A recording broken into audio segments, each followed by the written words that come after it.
LLMs are horrible writers. They really, really suck. It's been 2 years since ChatGPT was first released, and since then, a load of other large language models have come onto the scene. If you've ever worked with these models, and at this point I feel like quite a lot of people have, you'll know that the writing style leaves a lot to be desired. While they can initially seem impressive, large language models have a tendency to write in a super vague and imprecise way, using the same words over and over again. Delve into valuable insights, revolutionize, and just generally being really uninspiring, repetitive, and boring. We've conducted an experiment to try to figure out which of the LLMs writes the most readable and generally interesting text. And we've actually figured out some objective metrics for doing this. So let's go. All right. So I'm Huey. I'm one of the editors at Kinu, which is a digital learning startup. A huge part of my job is working with a lot of text, and a lot of that text has been generated by GPT. We're faced with a huge problem every day, which is how do we deal with this super terrible writing style? What we're going to be talking about today is a method for measuring the quality of large language models' outputs.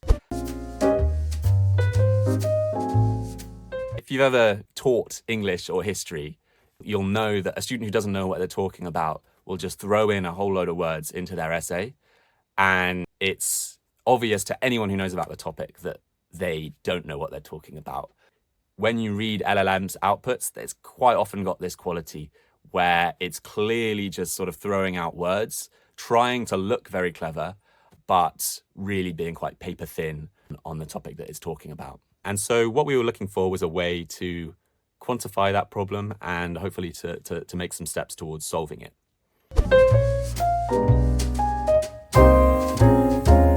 So what we needed was a way to objectively measure the readability of what the text was saying. We happened across Flesch-Kincaid readability scores. You may be familiar with these. They're fairly well known. It's basically a super simple algorithm that you can plug any text into, and it'll give you a score based on the number of syllables in the words in the text and the number of words per sentence. Clearly not the kind of whole story when it comes to measuring the quality of a piece of text, but super easy to measure and a fairly good indicator of how readable and interesting the text is going to be. We devised an experiment to test how readable outputs were from various large language models. So what we needed to do first was establish a baseline. And to do that, we took 10 of what we thought were our best chapters, measured their Flesch-Kincaid readability scores. We were hoping for a readability score that was good for a sort of 13 to 14-year-old reading level. We think that you can teach anything to a fairly high degree at that level. And happy for us that that was pretty much exactly where it came out. It was something like 56 or 57. So that was our baseline. So then we tested that baseline against 7 of the leading large language models. If you're at all familiar with LLMs, they'll be the ones you've heard of. We did 4 GPT models, including O1 Preview, which is the kind of the hot new thing. We did 2 of Google's Gemini models, 1.5 Pro and 1.5 Flash. And lastly, we did the latest version of Anthropic Claude. So these are the real kind of big hitters that most people think of as the best LLMs right now. And we wanted to benchmark them against this baseline. So for each model, we generated the same chapters that were in the baseline.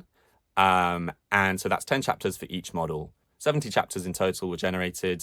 And for each of those, we actually ran the test multiple times to make sure that it wasn't just luck, the score that we got in each one. Yeah, so we could just measure the average readability score for each model based on that, compare it to the baseline, and the results were pretty interesting. For a start, the baseline was way ahead of all of the LLMs. That was kind of as expected. Anyone who's worked with these models will tell you that you can't really get human text that is as good as a good human writer and editor. But within the models, there was quite a lot of variation, and I think that might be interesting to people. So the highest performing model in terms of readability was Gemini 1.5 Pro. That's Google's flagship model. That was a bit of a surprise to us, but I think looking at the outputs, it's clear that that does produce the most readable text. Of course, there are other metrics where, readability isn't the whole story, but it's certainly interesting to see that Gemini was outperforming the others by some way. Next best one was O1 Preview. Now, as I was saying, this is the one that everyone's been talking about, but it looks like it's not really as good as Gemini Pro, certainly when it comes to readability. The other ones, there's a bit of a sort of middle ground where they all kind of were performing in the kind of mid 30s. And the worst one, so quite surprising to me because it's my personal favorite, is Anthropic Claude, which had a really low readability score. Yeah, so there's a lot of variety between the different models in terms of what kind of readability they're producing. I think the difference between the baseline and the LLM's output here is really interesting and really revealing and really confirms what I think me and a lot of other editors have been thinking about for a while, which is that human writing is just a lot more readable than AI writing. What makes human writing better is a consciousness of the flow of a piece of text. Most pieces of LLM writing tends to sort of treat each paragraph as its own kind of island in the text. So what you read very often ends up feeling like a list, and humans don't like lists. Humans like stories. They like things that tie everything together and show you the bigger picture.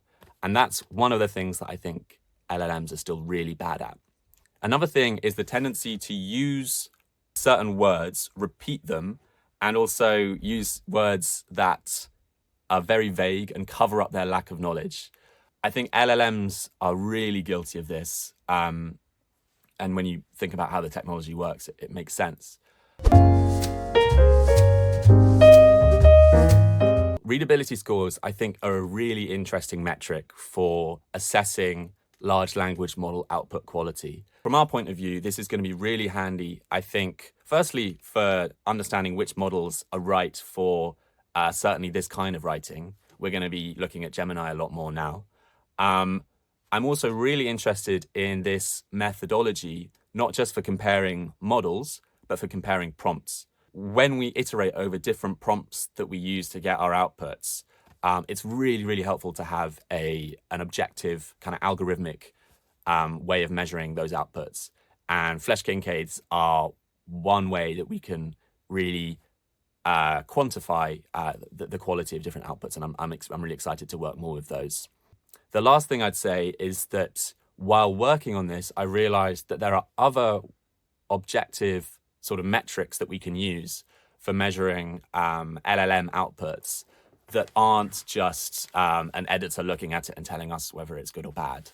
So the sort of follow on from this, the next experiment I want to run in this area is using open information extraction, which is a way to quantify the number of facts in a piece of text using natural language processing.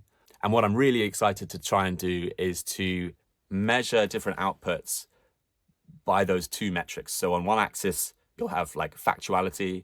On the other, you'll have readability. And there, I think we can start to make some real progress in designing prompts and choosing models that write a lot better than they have been. So I hope you enjoyed that. I hope you found it interesting or helpful. We are a new channel. We're going to be talking about all things learning science, a lot of AI related stuff as well, like in this video. So if you're at all interested in any of that stuff, please subscribe, like, leave a comment. We'll definitely be replying to comments. And I mean, the main reason we want to do this really is to start a conversation. So yeah, thanks for watching, and I hope to see you soon.